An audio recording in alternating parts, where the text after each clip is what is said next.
Well, thank you, Mr. Chairman. It's so nice that we finally get to do this hearing. We were hoping to do it in Colorado Springs in August, and it would have been so nice to be in your beautiful state then. But I'm so delighted that we're getting to do this now. This is such a distinguished panel of witnesses, and there's so much to learn for policymakers, and we rely so heavily on you to brief us, guide us, and support our efforts to support our space mission. So thank you so much. I'm so glad you got over your COVID and we're all back together again.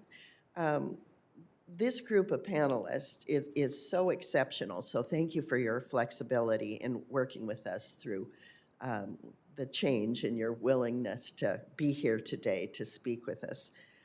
Your expertise is something we just welcome. So very, very nice to have you here today and finally get to do this. NASA has a long history of working with international partners, and of course that's by design. The legislation that created NASA called for it to pursue cooperation with other nations and groups of nations. Our international partnerships have grown since NASA's creation, and the success of the International Space Station speaks to the ways in which cooperation in space has strengthened our relationships on Earth. In fact, the first time I got to go to Russia, to Moscow, it was for the purpose of meeting with U.S. astronauts and Russian astronauts who were there working together in Russia. Even in times of tension on Earth, American and Russian astronauts were able to work together at the International Space Station. Now, 5 space agencies are part of the ISS project. The ISS will soon reach the end of its lifespan, but it cannot mark the end of our partnership.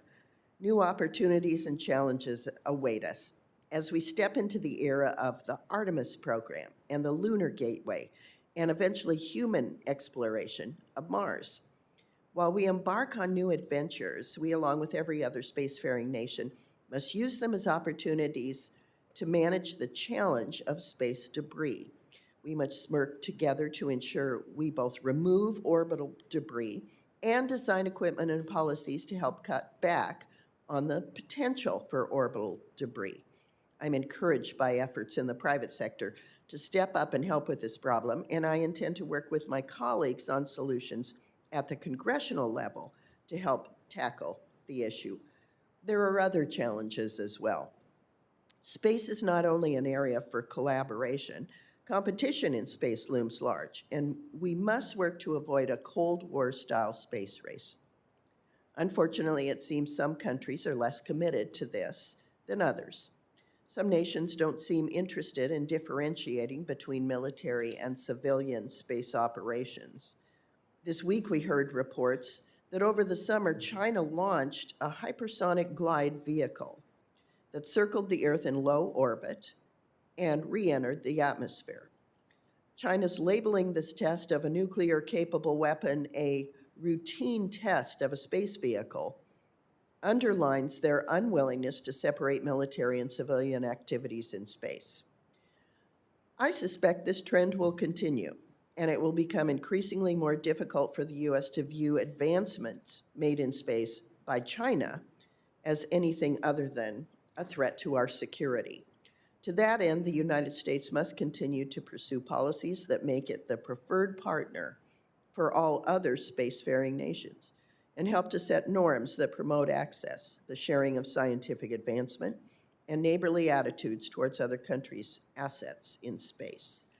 So I'm very much looking forward to this hearing and learning from our distinguished panelists about these issues.